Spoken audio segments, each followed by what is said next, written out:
Hi, it's that time of year again. It's January, beginning of January, and I just got my tax assessment, BC assessment. So the important thing is, I get a lot of phone calls this time of year saying, hey, what's this about? How does this work? So I thought I'd do a really quick rundown. On the front page of your tax assessment, you've got a spot right here.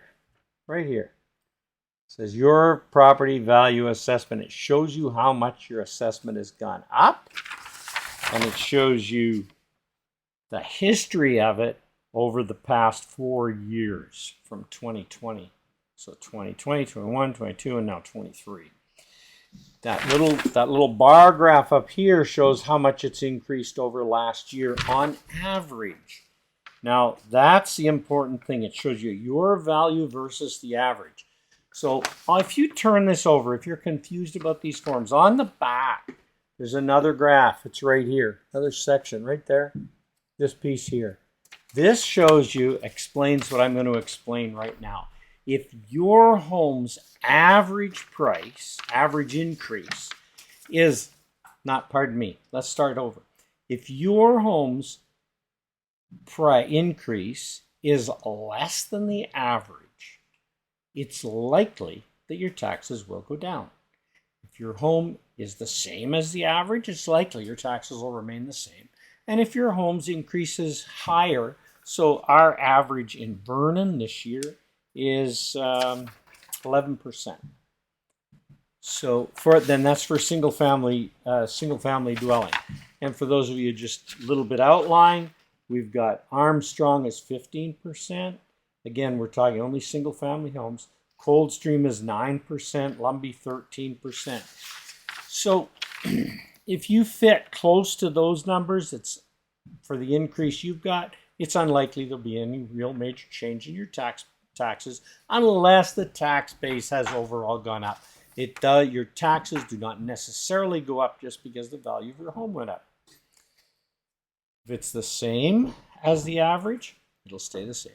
If you're significantly less, normally that would mean your taxes will be decreased if your increase is less.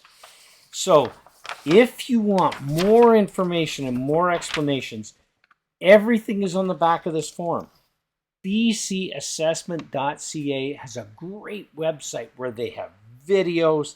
They explain absolutely everything you need to know about how this assessment works. It's really important because some people get really worried and really concerned when they get an assessment that doesn't seem to gel with their idea of what their home is worth. So it's also important to remember that the assessment is the theoretical value of your home last July 1st, if it were sold on that date. Now, do they get it wrong? Sure, they get it wrong. They're a relatively small pool of assessors, and they cover the entire province. So sometimes they may be wrong. And when they're dramatically wrong, you can challenge them and you can talk to them. So they have the contact phone numbers for BC Assessment on the back of this assessment form. So you can go and call them and talk directly to someone in the organization for our provincial government who can hopefully help you figure out what is the best thing for you to do. Because if your property is dramatically overvalued or dramatically undervalued, maybe you want to show more.